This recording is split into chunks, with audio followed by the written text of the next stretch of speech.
Thank you for watching Shirley's Temple. Please subscribe and turn on your notifications to find out when I'm dropping my next interview. Welcome to Shirley's Temple, y'all. I am so excited. We have one of the most talented humans I know. Someone I truly believe doesn't have a bad bone in his body. Inglewood's finest. Welcome, D-Smoke, to Shirley's Temple. Yay! What's up, Shirley? How you feeling? I'm feeling good, feeling good. Slim came and said what's up to me, so I feel blessed. You know what I'm saying? I wish you brought your dog. I know, Kobe. I got two now. Oh my gosh. How do you walk two dogs? Man, one off leash and one on the leash. Your dog is trained enough? He's trained enough. Which dog is? Kobe. The golden doodle. The golden doodle. They're both golden doodles. What's your secret?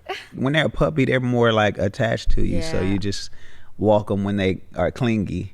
And then as they grow up, they don't associate walks with like freedom that they don't always experience. It's also, we lived in a place where we had to walk them a lot. So when they walk enough, they're not trying to run away from you. It's so funny. I had Guapdad 4000 on here, and he said he walked his dog and trained him so well that the dog would walk itself. I was like, that's different. I know, that's right? different. Yeah. That's Guapdad is one different level of player. Right. Like, hey, look, man, I don't even walk my dog. My dog walk me. Listen, like he gonna say something that you just gotta pause and think about. All right, we gotta start you off right. So we have a little gift from Royal Blunts. Hey, let's go. They have been making high quality wraps since 1995. They recently stepped into the cannabis industry by making pre-rolls, but they're also black owned. Shout out to Royal Blunts. They're one of the best brands in the cannabis industry. I know you don't dabble, but your team does. Yeah, I don't smoke, but I know people who do. Can I make a burrito out of this or no? Yes. It's edible. See? Oh, this is a whole gift package. This ain't just the wraps. These is whole. Yes. Okay, for Pre-rolls. sure. Yes. Pre-roll. I got a grinder. Yes. Dang. So tell me this. If I put like thyme and oregano in here, I could grind it up, right? Wow. You know what I'm saying? So it's still useful. Oh my gosh. Should that be a new product idea? Basil. I'm grinding basil. I love that. How do you eat that? Basil? Or the herbs? You could use basil in bruschetta. You could use basil in chimichurri. I didn't know if you were like making some concoction with the herbs. Oh yeah, man. Okay. Salad dressing? Yeah. Thank you, Royal Blunts, for the grinder that I shall use. Yes, for the herbs. And all the gifts that I shall give. Hey, Wake Up Supa out now, y'all. Go stream that. It is such a vibe. Yes. First album in 4 years. How you feeling? I'm feeling great, man. The response is beautiful. It's got all the vibes. It's got the West Coast. We can move. We can have a good time. It's got West Coast storytelling, like let's take them to the coast, you know? It's got like family moments, like real thoughtful moments, of course, musical moments, transitions, poetry. So I'm just super proud of the body of work and how we were able to curate and experience. I love the second song with LaRussell. I'm from the Bay. Shout out LaRussell. He's supposed to come on soon. What's the story behind Nah Nah Nah? Because it is such a bop. That's produced by 1500 or Nothing and Turbo. So it's Lawrence, Damo, and Turbo. Turbo from Atlanta. Yeah. Crazy. I just met him. Lawrence and Damo, they got together and was like, that's their actual voice. Like, nah, nah, nah, you know? And so I thought that was your wife on the. She sings at the end, but the what would be considered a sample, that's, you know, Lawrence and them. That's dope. So I wrote the hook.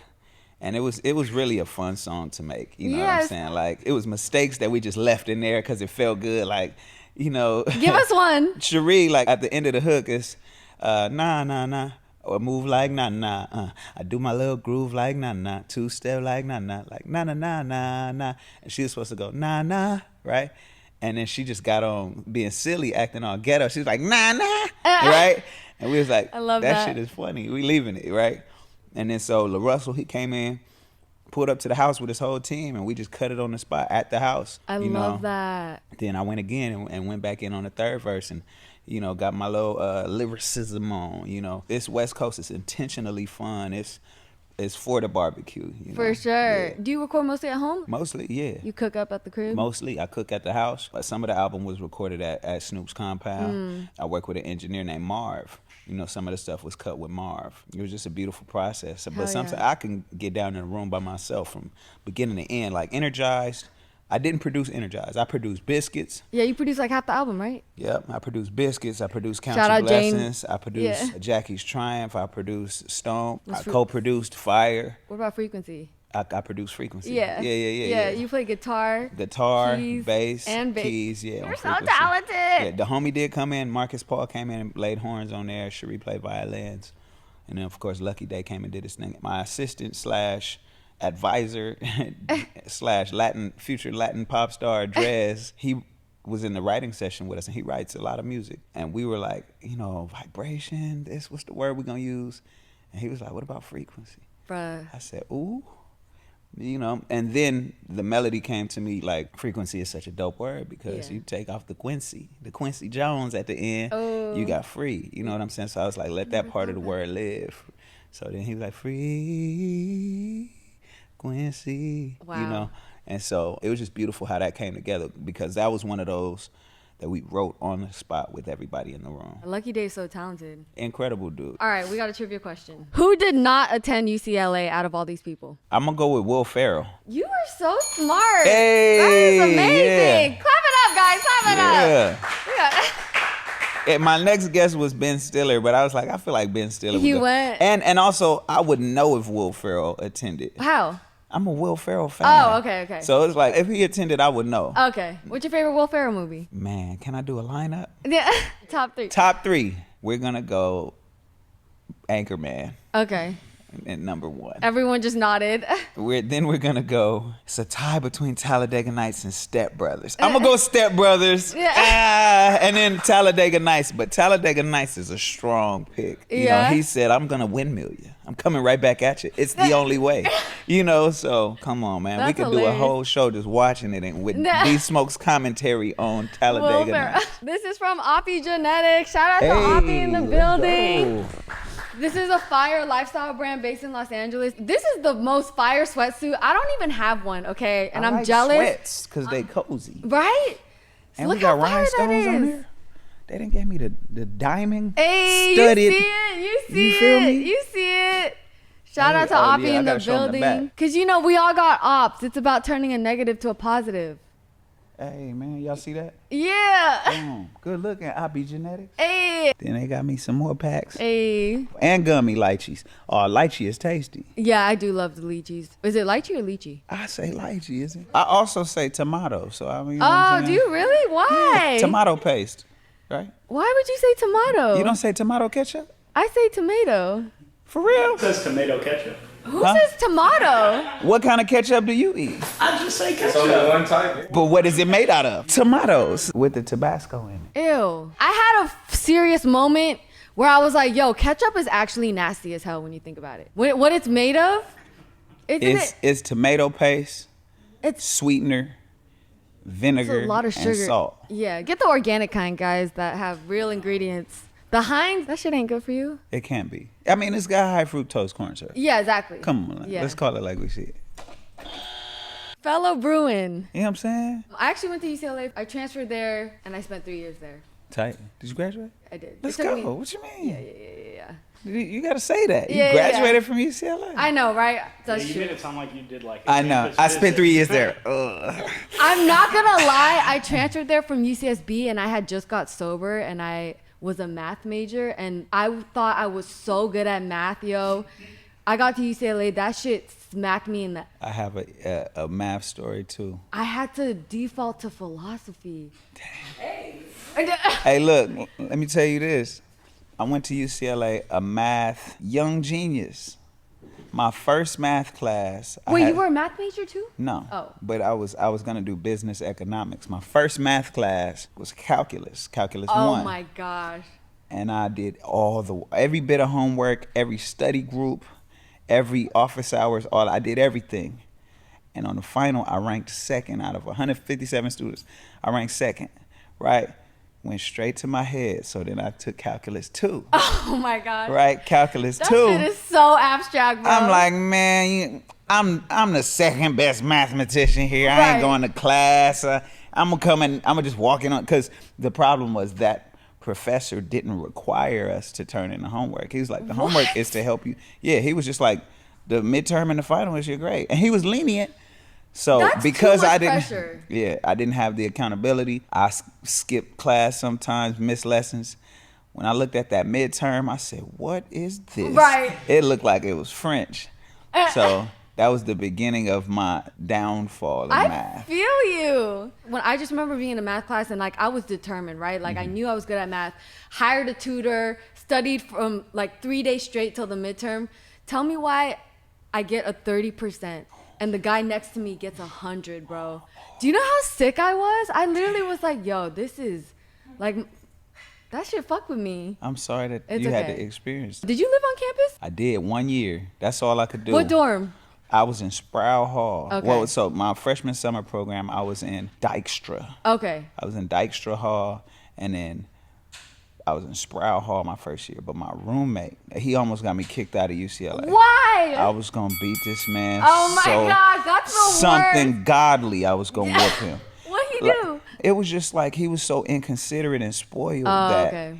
when I asked him to be mindful of other people, he acted like I was the problem. Like, you just always bitching. He literally told, and we was arguing one time and he said, you come in here bitching all the time. And that word, you know what I'm saying? How did you react? I said, I sound like I'm bitching because I'm being nice to your ass. Respect my motherfucking space or I'm going to fuck you up in here. We can bleep all that stuff out? Yeah. You good. Yeah, I would say respect my space. I ain't being nice no more. And we ain't got to be friends in here neither. That was it. We didn't talk for 3 weeks. We sat in thick-ass tension. That's the worst when your roommate sucks. Trash. You think he watched you blow up? Like, I want to damn. say his first and last name on here. You should. No, hell nah.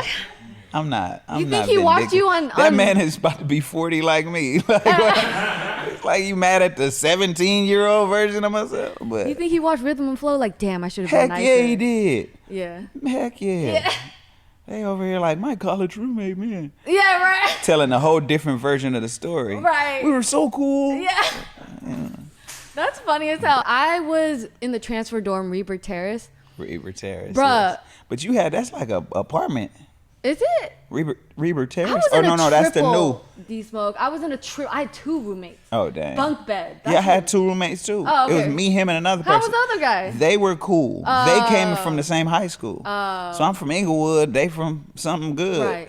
You know what I'm saying? And it was all bad. It was a wrap. I had signed up for an 8 a.m. economy class. Oh, no. Tell me why the trek around the campus to get there was so rough. I fucking dropped out. Do you remember how, like, physically? Econ. I mean, that's still South Campus, no? I don't know. All I know, I Closer had to to the go up a dorms? hill. Oh, yeah. That shit, y'all, UCLA campus is... It's a mission. Yeah. You'll be in shape. Yeah. You know what I'm saying? Walking on Facts. campus. Facts. Man, I used to run around their track. I did run around the track. Yeah. I ran the campus before. Oh. Yeah, it's a 4 or Oh, 5 mile. yeah. We used to do 4 or that 5 too. miles all the way around campus. Yeah. You know, I didn't do it much, but you know what I'm saying? But the track, yeah, we did the track, we did the stairs, we did the John Wooden Center gym. Right. You know, full experience. Go Bruins. It's crazy to me that you wrote Jaheim's Never while in the practice room at UCLA. I did. I wrote Never for Jaheim in the practice room, and I was not a music major, so I would go downstairs in the practice room and check each door. And there was always like this practice room with the most busted piano that wasn't locked. Like, and you had to figure out which notes worked and which notes didn't, but I could go in there and practice. I remember writing the lyrics in a UCLA binder. Wow. And when I wrote it, I was like, I knew I had something. You know, I didn't know what was going to come of it. I called my mom, sang it for her. She was like, baby, that's brilliant, you know. And then I sang it for Dave. Dave demoed it. My homie Chiz, rest in peace. Chiz wrote the verse too, and then Davion wrote the bridge. What? Yeah. So was that their N3D? That was the... No. N3D is older. That's me, Sir, and Davion. Oh, that's way older. Sir Okay. is Davion. Sir is Sir Daryl. So Okay. it's Davion. My name is Daniel, and then Sir is Sir Daryl. Yeah. And that was when we was kids. What's N3D for? The 3Ds. But okay. in 3-dimensional Oh, vision. in 3D. You know what I'm saying? I like that. That's good. I mean, we was clever. That's a good one. That's a good one. Very different. But Chiz was a part of Woodworks. So Woodworks was when we hit 17 and started our own company. It was me, Chiz, Tiffany Goucher, Davion. And then Sir came around later. At the time, Sir was playing basketball, fire. trying to go to the NBA. You know what I'm saying? And yeah, doing his own thing, working in fitness, working at gyms. And he was a general manager at LA Fitness. Like, oh my gosh. Yeah, you told him he was too talented to work there or something? No, Was his it? boss. Oh. Well, it was a couple things. Like, Okay. General manager at LA Fitness is hilarious. When he did quit, he went big, like storm out, cuss him out, all that stuff. Yeah. Because they didn't let him go to my college graduation. They was like, yeah, we don't have nobody to fill in for you, so you got to be at work. So he missed it. Then later when he did, he missed the it. UCLA graduation? The UCLA graduation. LA Fitness ain't shit for that. Okay. Hey, I didn't say it. Yeah. How are those royalty checks for Never? They were good when they first started kicking in. You know what I'm saying? Like, sometimes it just be like, oh, $75. You know what I'm saying? Like, but when I remember a song like that? Yeah, but I mean, what was it doing? The biggest royalty checks were while it's having its run on the radio. Right, so it was doing hella good, and people a lot of times people want the hits on like mainstream pop radio, and it's cool. I'm sure them checks is crazy, but there's something special about adult R&B. Like it lasts longer on the radio, So like the first check that kicked in, it was like 15 grand. I was like, oh hell yeah. Then another one, then it grew. This is before we knew it was gonna hit. Yeah. Then it grew. It was 20 something, 40, and I got like a 50 grand check. I said, we balling, right? We going up, Then it kind of came down and it started leveling out about 4, 5, within that same like 2-year period. But then the mechanical royalties kicked in, and this is all I'm young. What's that mean? Mechanical royalties are from album sales. This is back when people were still buying CDs. Cars, at this time I'm aging myself, cars still every car had a CD player in it. I've missed those days. What? Me too. As an artist, you can't imagine. Yo. That's back when we had to buy music to play music. Right? So the mechanical, he went gold. He only had one single. Right, that's crazy. Off that album and went gold. So you have to attribute that album's success to that single. Right. So 500,000 copies. My team did the right thing and negotiated my producer points and all that stuff. So when it kicked in and I paid off whoever else was associated with the song, I damn near made 100 grand in one sitting, like one check for the first mechanical royalty check.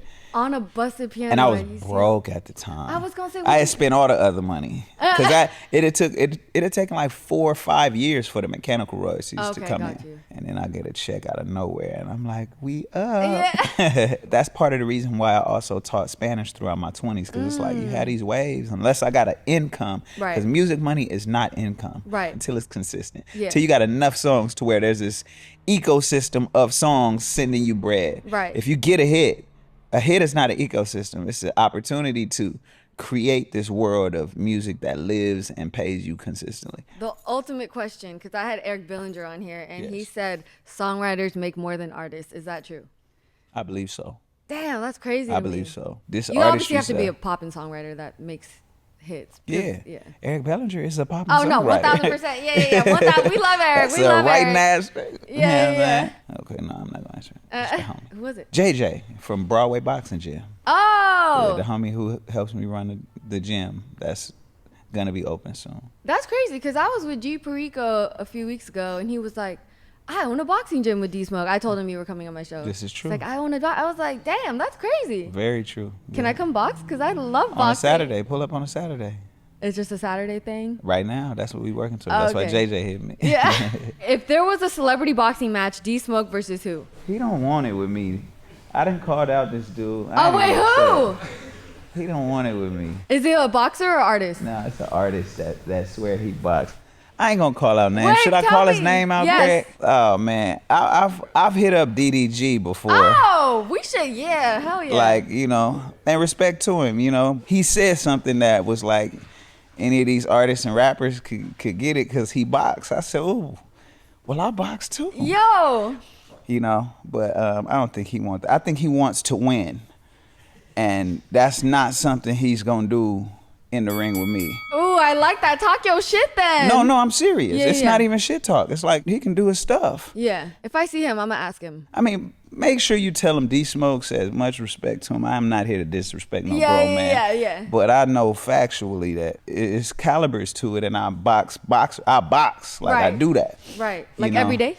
Not every day. Every week. Yeah. Every week, once or twice a week, but I work out all the time. So, But boxing as a science, as a sport, is something that I understand. I've been doing since I was a kid, and I enjoy it. I think it's something that kids should do. Ooh, I love that. I think kids should box. They'll discover so much about themselves, so much self-worth that they'll find in that practice. Yeah. Yeah, I don't think DDG want to do want it the smoke. because if he level up, then I'm gonna level up. Right. You know what I'm saying? You know, and it's people get hurt in boxing still. Ooh, yeah. I just watched my first Muay Thai fight and I couldn't believe it. The guy was bleeding. I was just like, Yeah, Muay Thai is intense with the elbows, knees, Yeah, and it's just flying crazy. sweeps, all that. yeah, it's wild. You know. Well, if it was you and Sir in a boxing ring. Man, He's buff. Did he just get buff off? look.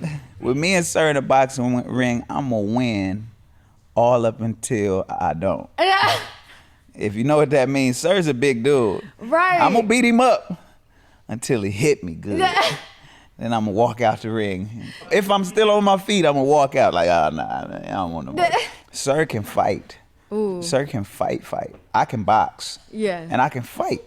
But Sir is bigger than me. It's a classic case of like, we've fought enough to where he's like intelligent and he makes adjustments in combat and fighting. And so he would adjust and he's gonna hit me. I don't believe in fighting somebody that you don't want to get hit by at all. You gotta be able to take their hit. And Sir is a different kind of strong. Like, and he the youngest. So the youngest don't even have that like sense of care. Yeah. You know, for the person across. So Right. they're like, you've been picking on me my whole life. This is, you know, this is my moment. You know, like, Of anger in there. yeah, it's pent up. Like, bro, we didn't, but Yeah. That's you funny. internalize something else and taking it out on me. You win, brother, already. Is it annoying working out with him? Because he be going. Yeah, in the gym, Sir is the oldest.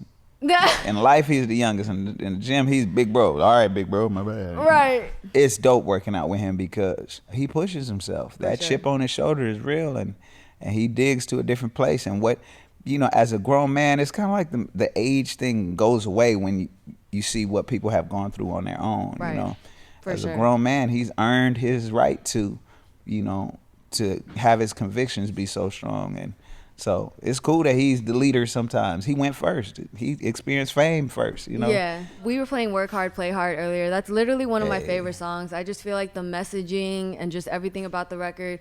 I also saw you guys filmed it in Costa Rica. We did. That's like my favorite place in the world. It's amazing. It's so nice. It's amazing. In Puerto Viejo. Right. Me and Sir have land over there, so. I heard. Yeah, so What? we'll be building soon. You studied abroad over there, right? I did. That's amazing. That was my introduction to Costa Rica. What was the best memory from shooting that video? Oh man, the best memory is us zooming through the streets of Puerto Viejo on a quad and a motorcycle.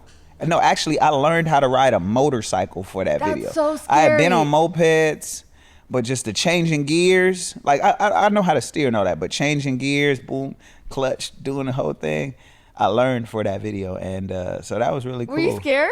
I'd be scared. Nah, I was enthralled. I was Oh, okay. excited, but just being able to get off Costa those. Rica got bumpy roads too. I know. That's what I was saying. Getting off those roads and having done it, and Oh had my fun, gosh. and nobody got hurt. That was when we was like, cool, we Right. did that. Because it was moments where we dipping, like, you Yeah. know. So I remember when we went to Costa Rica, we rented a car and I was like so tired. I was trying to sleep in the back, but the roads were literally like, But what's crazy is that town just recently, like within the past 8 or so years, got a road that extends from Puerto Viejo all the way to Manzanillo. Oh, wow. So it was like Puerto Viejo, you get to this place called Cocles Beach, and then it was dirt road all up into the next town. And the dirt road had stupid potholes because the rain down there is crazy intense, you know. And that was how I remember it. I remember back when I studied abroad in a year. Yeah. You know what I'm saying? When I that wish I did moped, that. you were dodging potholes. Yeah. And if you hit one, like, you could go into that ditch on the side of the road. And we did. You know? oh my gosh, that's so scary. Yeah. I remember riding ATVs and I saw a girl in front of me crash, like full on. I was like, damn. I had a terrible ATV accident. What happened? Man, I was going over this hill, and it was like you go up the mountain, then over a little hill, and then down the next lane. Man, I went too fast, and I was airborne. And I'm looking, you know, the kind of airborne where it's like, this is not good. Yeah. You know what I'm saying? I went up, I hit the ground, and my chest slammed against the handlebars. Bam! Oh my gosh. Knocked all the wind out of me. My body goes limp. Ugh. The ATV keeps rolling from under me. I'm tumbling in the dirt down the mountain, right? tumbling in the dirt, helmet full of dirt, and you know it's bad when the white boys roll up on you because they do this. They're like, bro, dude, that was nasty, bro. Like, are you okay, bro? Like, that's hilarious. And my ATV had gone so far, it had just kept rolling. They was like, hop on, bro. It'll take you back to, you know, bro. And it's almost like you can hear the concern. Plus, it's like they are almost proud. Like, hey, man, we all experience it, bro. You know, it's part of it. Yeah. Dap up, you know. You do really great impressions. Do I? Yeah. Okay. Yeah. You ever heard my Dave Chappelle? No, let's hear it. No, I'm just kidding. Oh, come on. No, I don't have a Dave Chappelle sure? impersonation. I mean, I could try one, but no, I ain't gonna do it right now. You got a favorite skit? I don't know. I had to think. Dave Chappelle is incredible, though. He's funny. All right, we got a trivia question. Trivia. Snoop Dogg's real name is? I gotta go with Calvin Cordell Brodus Jr. Is Cortazar? Yeah. Oh. Fired on the way. You knew it was Cortazar? I did the paperwork. What you mean? Brodus? Oh, yeah. I'm dead. Cortazar. That's hilarious. Are they trying to keep C's in the family? Because Cordell... Yeah. That's why I thought it was A. Oh, that's funny. Yeah. All right, I lost. This is from Slapwood. Thank you, Slapwood. Yeah, we got a fire shirt in there. They make fire wraps. They come pre-cut, pre-washed. If you're anyone on your team likes smoking blunts, yeah, we got some phone cups, you know. Hey. Yeah, they're really big in Houston. I'm gonna throw a weed party for the weed homies. Yeah, you should for sure. I have to. So you know how people smoke backwoods? Cigar wraps. Yeah, these come wraps. pre-cut, pre-washed, so you don't have to do any of the surgery to like roll the blunt. Pre-cut, pre-washed. Yes. Dang. Yeah, and then we got a cute little shirt in there for you. Is it cute? Yeah, I think so. Okay. Oh, he's. You know, a little beige. Is that a bear? Yeah, dog? they have Slappy the bear. It's their mascot. Slappy the bear. Yeah. Okay, that's what's up. Yeah, they're so Slapwood. cute. That's dope. Next time I see you out, you better be wearing some of these D-Smoke. Dang, she banging on me. Yeah. Dang. I'm dead. Snoop don't be trying to get you to smoke? Nah. Okay. I mean, he don't have to. If the door closed and the room is Right, sealed contact. hiding or what? Yeah. Dang, death row though. Yes, death row. How long has this been in the works? We dropped Work Hard, Play Hard through death row. So it's not our first death row release. It's the first project. Wow. You know, it's like that release was like, all right, I believe in you. Let me put this behind the single. I'm That's like, for a great sure. single to. Man, I love that single. Yeah. Even with it being a couple years old, there was a debate of, do we put it on the album? You know what I'm saying? Oh, shit. Yeah, right. So, because again, that would make two songs that live in that space of, you know, West Coast function. Right. You know? And so. Dang, how close was it to making the album? Very. Okay. Very. But it had been a long time since it came out. You know what I'm saying? What if it was we like might a fuck around remix? and put it on a deluxe Work Hard, Play Hard. Yeah. You know, featuring we'll see. Ooh, like a remix? Yeah. See if we get Anderson .Paak on there or something, you know what I'm saying?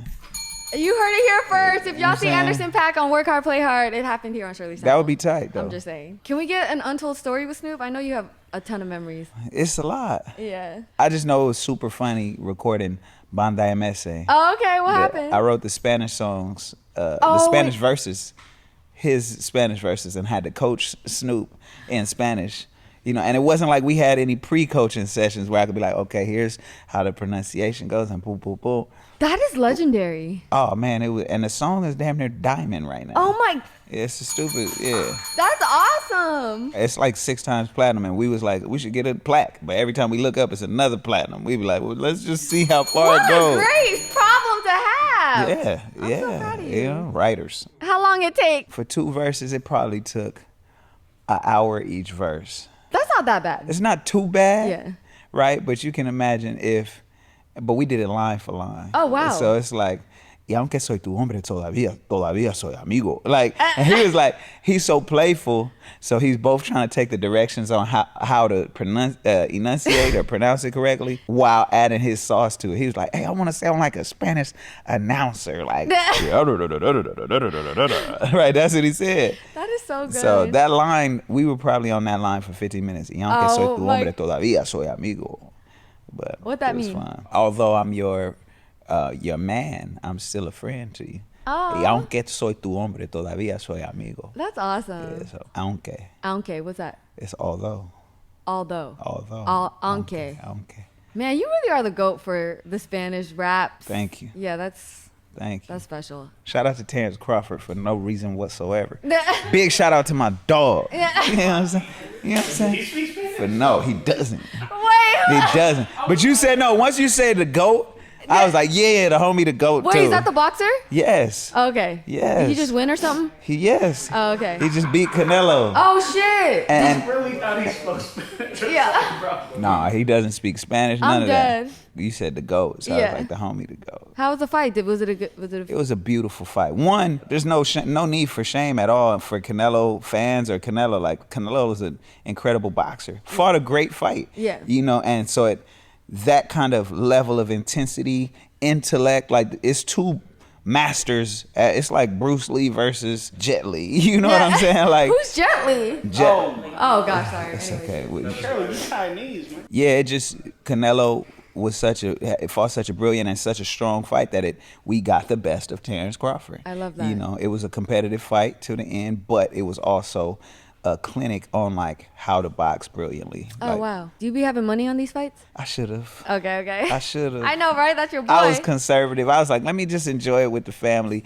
But the whole time I'm going for Bud, and my wife be wanting to be like, man, every time you say who's gonna win and they win, I'm mad at you. She be wanting me to bet. Like, Right. I wish I'd have went and put That's funny. 50 grand on Bud. Ooh, we be up. But Dude. if he didn't win, then we be asked out. That's the real part. That's the shitty thing about And it's boxing, so it's like worse things have happened than a bad decision. Right. That's funny. So. Did you have watch parties when Netflix Rhythm and Flow aired? I did. Because I know people don't like to watch themselves on TV sometimes. I did. It was beautiful and difficult. It was a celebration. My favorite moment to this day is when me and Snoop, you know, had our encounter. You Yeah. know, when he almost rushed the stage to beat me up, to Yeah. fight me. No, I'm just kidding. But Right. when he challenged me in that moment in the way he did, it was like it was West Coast art and history being made. Right. You know what I'm saying? And so that was my favorite moment. Some of the like rapping moments for me were hard to watch because I'm my own critic. You know. Right. I had Amina Butterfly on my show, and she said she got 20K followers overnight when Love and Hip Hop aired. How many followers did you get overnight? Do you even know? I went the first night. This is before I won or anything. The first night I went from like 5,000 followers to like 60,000 followers. No. When I won, I went from like 100,000 followers, because it was over the course of 3 weeks, literally in a day, to like 900,000 followers. It was happening so fast that, you know, you could refresh your shit every 3 seconds. I refresh it and 1,000 will happen every second. Like 1,000 Please followers. tell me you had your notifications off. I never put notifications on. Okay, me too. Yeah, thank you. Hell no. People that have their notifications on, I mean, I'm like, is Instagram telling me what to do throughout the day. I'm a grown man. what? Right. You know what I'm saying? That's actually insane. It's hard to fathom the scale Right. of Netflix. Right. You know what I'm saying? Like, and especially at a time where you got Cardi B at the peak, of her stardom. Right. You know what I'm saying? She's the reason they watched.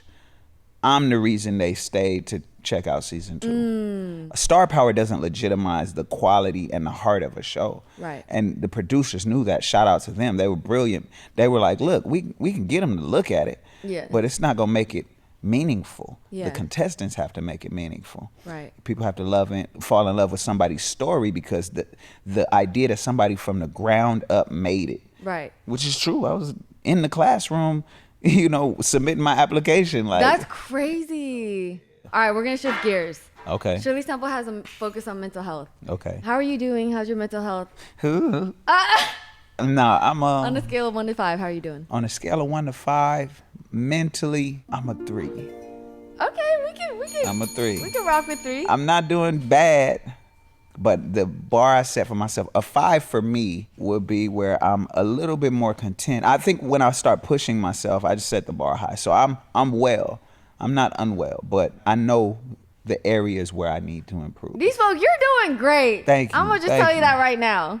Thank you. Yeah, you're doing amazing. I appreciate it. You just dropped an amazing album. What the Thank hell? you. Like, Thank people are you. loving it. I'm loving it, and that's what's important. Like other albums, once I drop it, I kind of remove myself and be like, it belongs to the fans. But I still think that when I listen to this album, it does something for me. So Oh, I'm yeah. like, you know, that's my therapy. Do you have a favorite too. song right now? My favorite song is Biscuits. Okay. Yeah, Biscuits is my favorite off the album. Fire. Like, I love it. I love If I had to pick 3, it would be Biscuits, Frequency, and So Good. Okay. Yeah, because that was my mom's favorite. So, Oh, really? yeah, absolutely. She Damn. loved.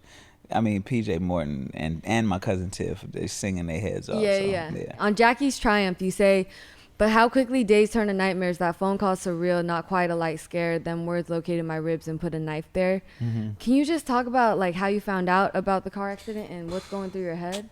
I'm so sorry, Man, first of all. No. I'm so sorry. It's okay. It was a Sunday morning. It was Easter of Right. 2024. I forgot about, yeah. And I was chilling. We were gonna go to later Easter service because I think the night before we had gone out. Yeah. We were late for another service, and we got a call saying your mom has been in an accident. And somebody who never calls us, like my mom's pastor's daughter, you know, who I grew up with, called my wife and was like, you know, she was in an accident. So then she tells me she's trying to be calm about it. Like, I'm trying to be calm, but mom was in an accident, you know, because my mom is a leader of worship at that church. And when she didn't arrive, she's been consistent for 30 years. Oh my So she didn't show up. Then they started asking. Then, you know, they found out.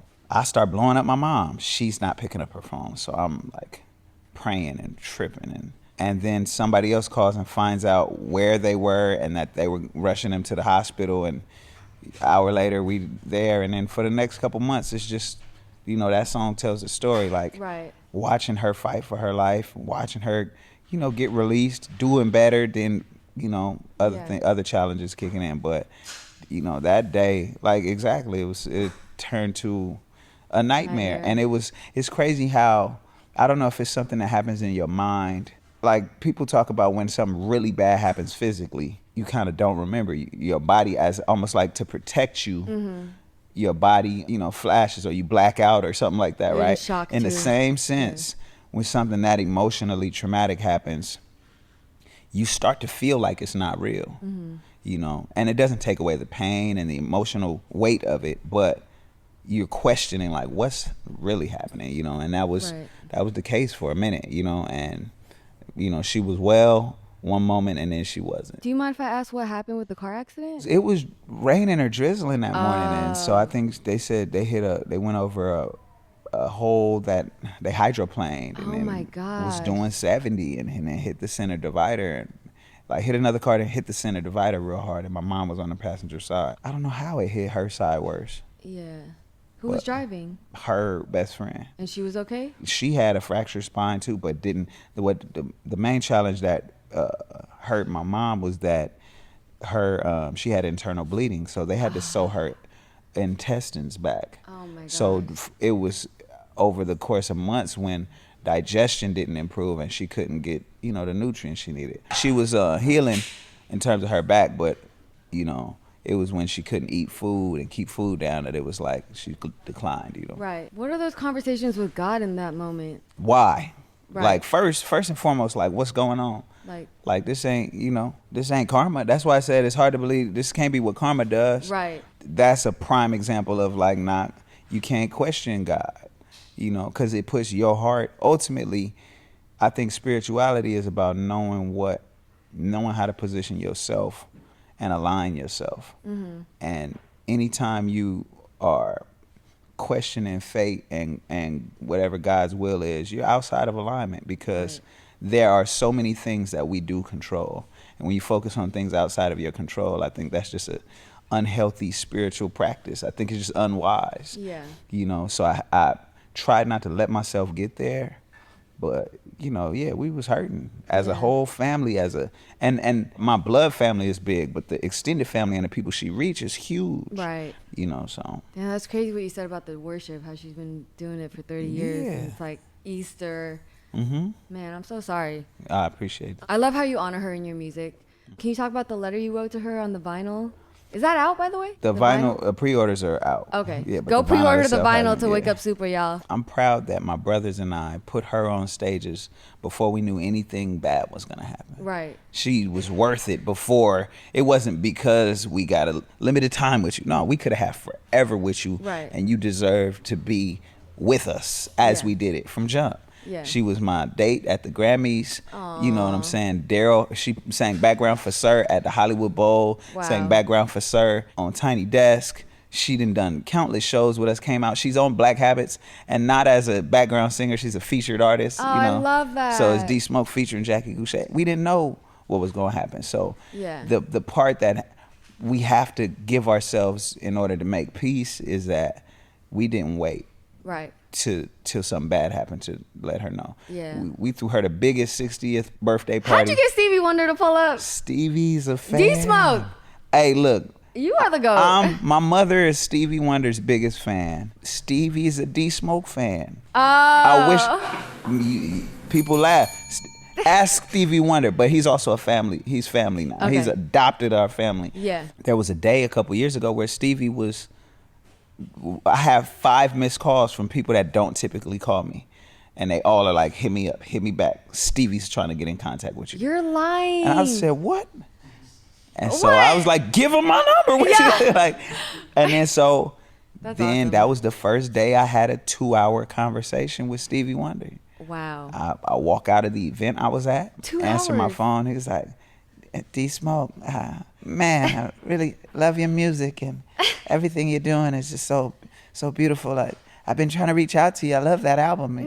The way you incorporate your mother, it reminds me of my mother. And who's that voice on the intro that says, keep barking, fuck around, get bit. Right? And I'm like, he just went into character, right? Like, he went from Stevie. Oh my gosh. I was like, well, Stevie, that's my cousin, you know? And then he just started talking through his favorite moments. Like, I love that part on number 6 when you... And then from beginning to end, he picked out parts. Like, his memory is crazy. Oh, you know? That's awesome. And then he was like, I'd love to meet you. I'd love to work with you. And I was like, Stevie, I would love to work with you. What is happening? You know, so then we also, you know, I got a chance to go in the studio with him. Oh, fire. You know, bring my mother. I was like, can she come? You know, and that's why he was like, I told him it's her birthday. He had met her. They had exchanged songs. And she played him one she wrote. He played her unreleased stuff he wrote. You know, she's looking at me like, pinch me. You know what I'm saying? Like, oh, that's and awesome. So when, you know, I was like, it's her 60th. He was like, I think I might be able to make it out. I said, all right, well, we'll save you a spot. I didn't think nothing of it. Oh my God. I hit him that morning. He was like, I should be able to make it out. Then he hits me when we're at the party, but just we're on time. Like, it's about to start. He's like, I'm on my way. I said, Stevie's on the way. Yo, that's the best text you could get. I'm on the way. And we say, reserve the spot. I'm just keeping my phone in my hand so I don't miss it. Right, I was gonna say. They pull up, I gotta escort him in. And it's just something like that is super dope about the fact that Stevie, when he sees you, he hugs you, then he reaches for your arm. Like, I get to walk with Stevie. Oh, It's that's like awesome. it's like walking with Nelson Mandela. Yeah. You like, there's few people on this earth right. whose presence is like that. Yeah. You know, that happened at the studio too. He reached for me. He's like, where are you? Like, I was gonna Daniel. ask. And he calls me Daniel. Where are you? You know, and he's like, take me to the kitchen, you know. And you walking slow with Stevie. And so it's super dope, man. You know That's what I'm saying? awesome. I was gonna ask you if he could see. Isn't there conspiracy theories that he can can't see? Okay. But he can discern. Right. We gotta talk about your book. Is there a name? The book is called Vivid Isaiah. Ooh. Yep. And Vivid Isaiah is a story of a young teen growing up in Inglewood who has a vivid imagination. And on his first day at a new high school, Inglewood High School, he gets an invitation to a higher realm. You know, and that's after standing up for somebody who couldn't defend themselves, or perceivingly, if that's a word, seemingly couldn't defend themselves.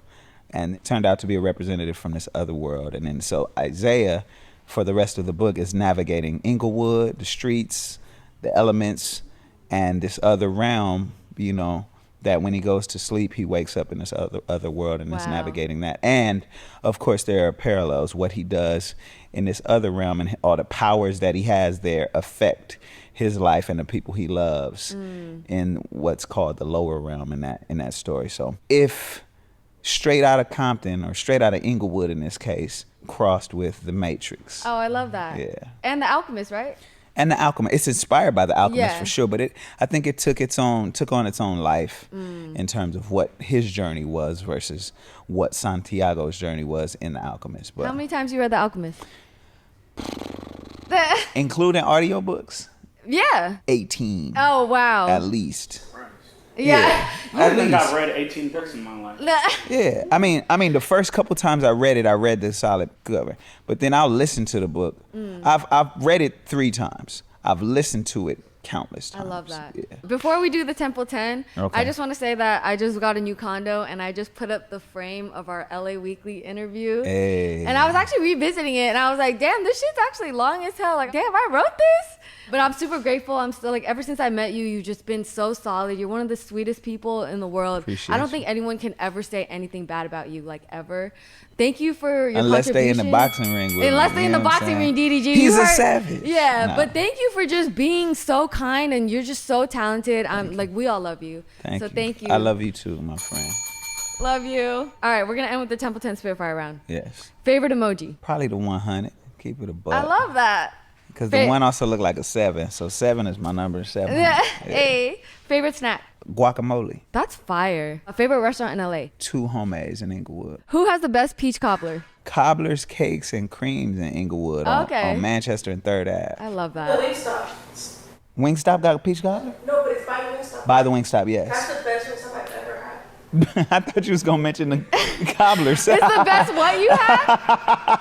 By the Wingstop. I love that Wingstop. The best Wingstop. That is hilarious. That's funny. Yo, plug the Wingstop in Inglewood though. Hey. Hey. Biggest pet peeve as a teacher? I mean, after blatant disrespect, like Yeah. if a student just looks at you in your eyes and be like, no, while they're sitting in your class, I'll be like, get out. Yeah. Right. After blatant disrespect, I would have to say tumbleweave. What's that? Tumbleweave is when the girls sit there and they combing through their weave while you teaching, and they pull out all that extra hair and they just roll it up and just toss it right to. Dead. I'm talking about, you can't believe how much hair I would find on the floor after.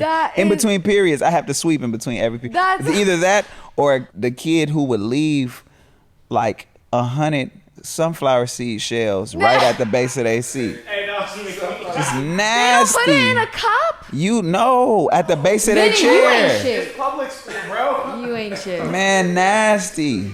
That's terrible. That's why I had to do seating charts. Like, Yeah. no, I'm gonna remember who did that. You know what I'm saying? Favorite Andre 3000 or Outkast song? Such a good question.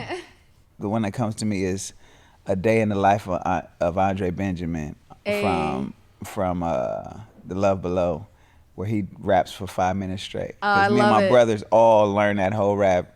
It starts off, "I met you in Atlanta, Georgia. Said me and my homeboy were coming out with an album. Hey. You looked at me like, yeah, nigga, right. So you gave me your number anyway. You were on the Talgum." Like, Hey, yeah. I love that. Favorite movie all time? All-time favorite movie. The first thing that comes to mind is Avatar.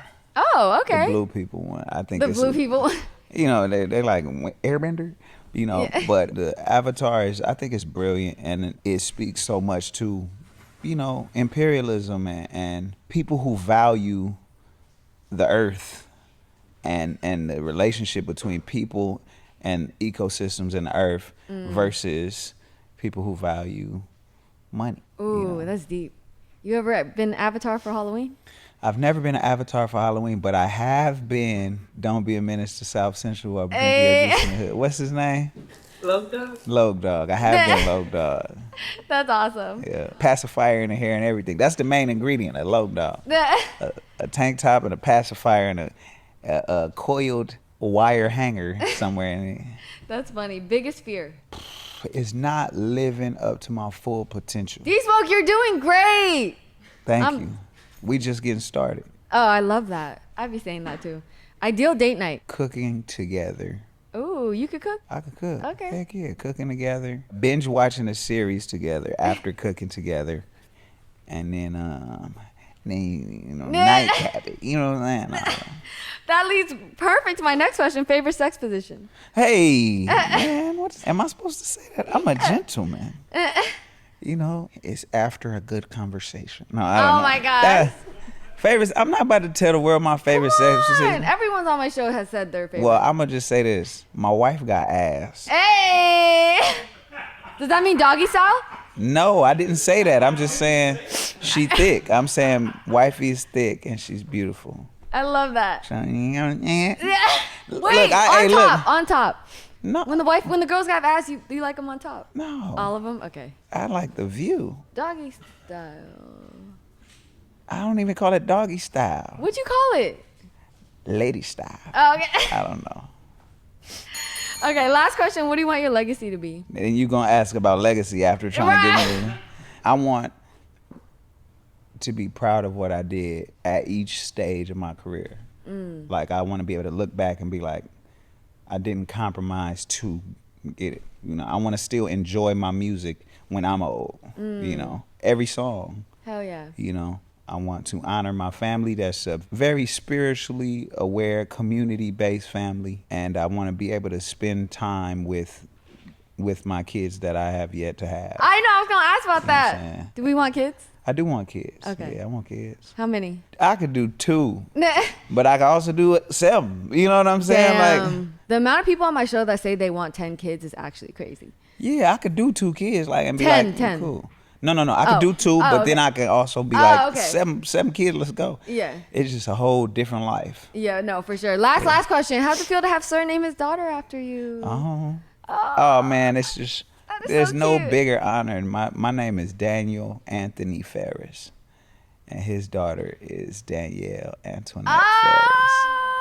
And she's so beautiful. Aw. She's so beautiful. And my other niece, his first daughter, Kalia, is so beautiful. Aw. Like they look like Daryl. Yeah. If Daryl were pretty. You know what I'm saying? Like, so. Does but, it give you baby fever? no, I don't Okay. get baby fever. Okay. Because I mean, once a baby is born, whatever you can do for that baby, you should do. Like I'm a big uncle. Like I damn near raised my nephew Rick into somebody that I just adore because once he hit 14 and he could roll with me more, he's rolling with me. I love that. You know, and so I don't think you should look at one baby and be like, nah, I want one of my own. Like, why don't you help that baby? You know, it take a village. You know what I'm Right, saying? for So sure. when mine come, cool. But Right. I show up. I value showing up for the people that I love. You know Hell what I'm yeah. saying? Amazing. Thank you for coming on Shirley Hey, Temple. thank you for having me. Yay! Thank you for tuning in to Shirley's Temple. My name is D Smoke. I'm from Inglewood. You can check me out at dsmokemusic.com, dsmoke7 on socials. I go on tour October 27th, and my album Wake Up Supa is out. Check it out. God bless.